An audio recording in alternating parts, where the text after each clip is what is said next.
Do you ever feel a strange sadness on a sunny day, or a sudden fear when everything seems fine? For many who grew up in the 90s, it's like an old song playing in the background, a tune your body remembers. This isn't weakness, it's a quiet message from your younger self, a whisper from a time when feelings were pushed down. Let's journey back and explore why so many 90s kids carry these heavy feelings, and how the world shaped us. The 90s bridged the old world and the digital age, but for many children it was a time of silence. Families rarely talked about difficult emotions. We learned to be strong and quiet, but that silence had a cost. It taught us to hide our true feelings, even from ourselves. We'll uncover how experiences from long ago live on in our bodies, causing stress, anxiety, or pain. But this isn't just about hardship, it's about hope. Understanding these feelings is the first step toward freedom. Your reactions today aren't random. They're echoes from childhood, and you have the power to bring them to peace. Millions from your generation are on this path, learning that expressing feelings is strength, not weakness. The journey begins with a single step: deciding to understand your own story.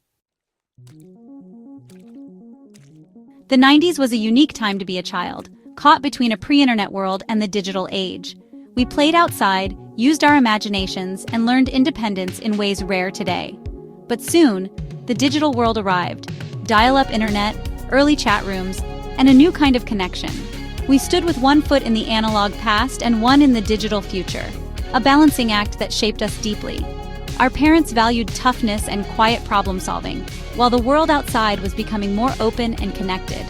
At home, emotional expression was often dismissed as drama. We learned about a vast world online, but not how to connect with our own feelings. This clash left many of us feeling lost, without the language to talk about our struggles.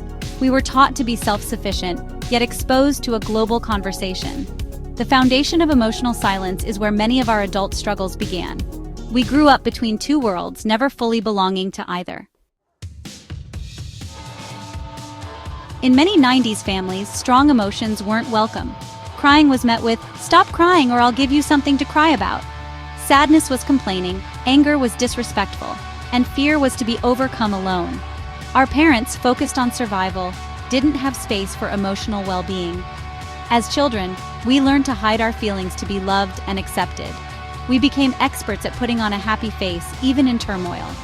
This wasn't a choice, it was survival. Over time, we doubted our own feelings, thinking we were too sensitive or overreacting. This self-doubt grew into insecurity, making it hard to trust ourselves as adults.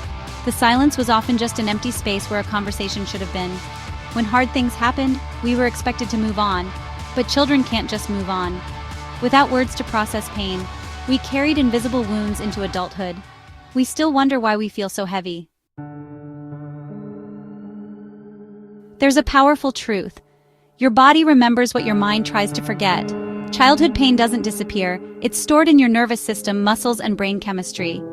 Trauma isn't just a story, it's an imprint on your body, mind, and soul. Think of your body as a house. Storms may pass, but broken windows remain unless repaired.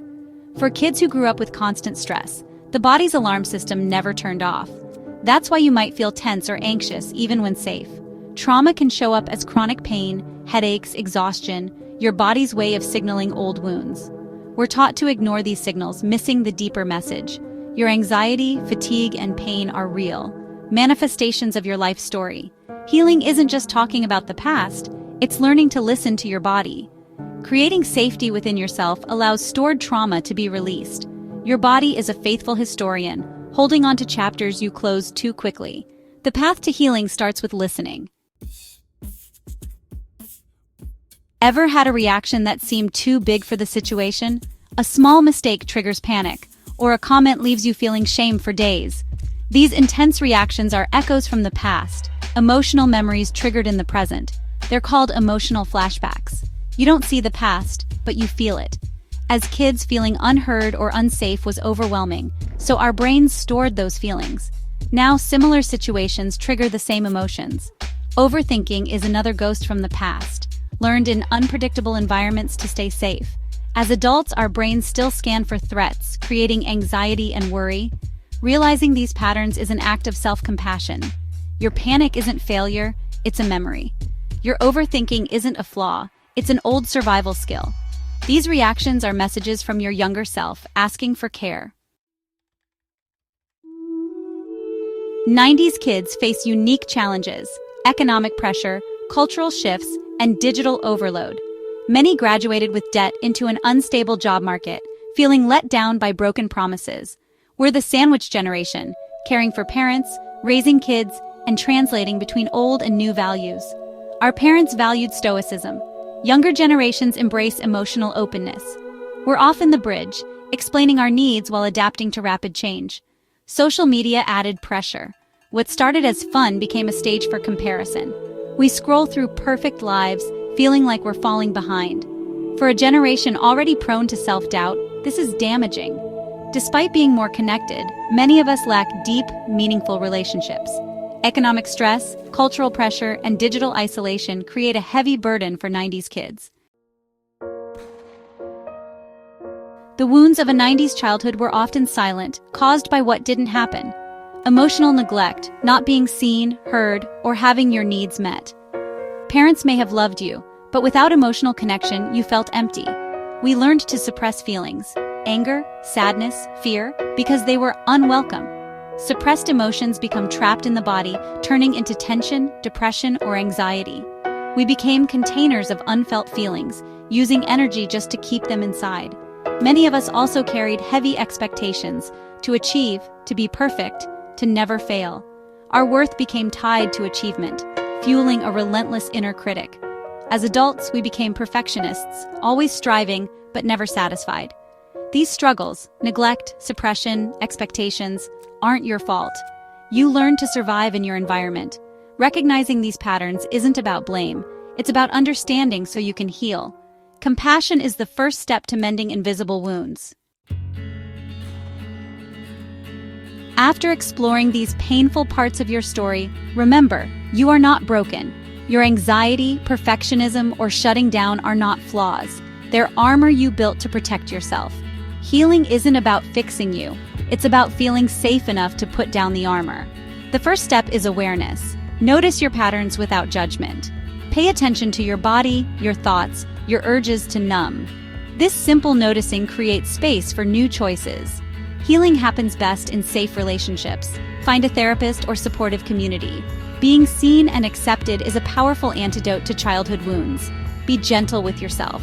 Healing isn't linear. Some days you'll feel progress, others like you're starting over. This is normal. Each time you revisit old patterns, you do so with more wisdom and compassion. Keep choosing kindness over criticism. Every small step is worth celebrating on your path to wholeness.